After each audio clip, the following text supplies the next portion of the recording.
Doa diterima tiap-tiap tamu doa. Diterima.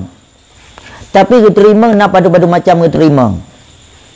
Yang pertama, diterima doa tu yang talake diterima.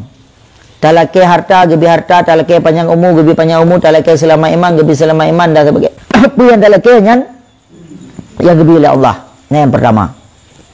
Tapi na yang hana gebi pu yang talake, tetapi geganto yang ge di nanggro akhirat. Nya nasib. He dam doa bu bagah kaya tamah kasihin. Begat padim, tamah ipajuh lidiku.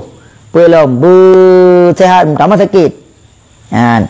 Nyan sebenarnya nak terima si doa katanya, tetapi hana terima di dunia geganto yang god, geganto yang lain. Ka gebi harta hana, ka gebi kasihin, ka gebi sehat, gebi harta, gebi sakit, tamacit.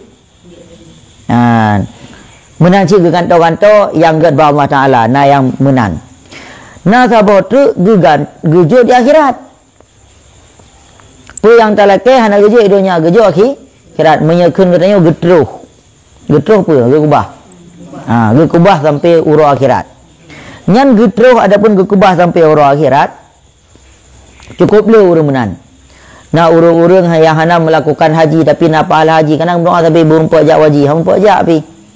Na urang doa belum puak umrah kana hana pe hang puak jak tapi to akhirat tinggal na pahala umrah. Cukup le urang meleke-leke dum ya Allah gebi macam-macam di dunianya hana gebi tetapi getruh uro akhirat. Ba uro nyan pi katanya tulah rezeki. Nah yang kagebi dunia, nah yang hana gebi.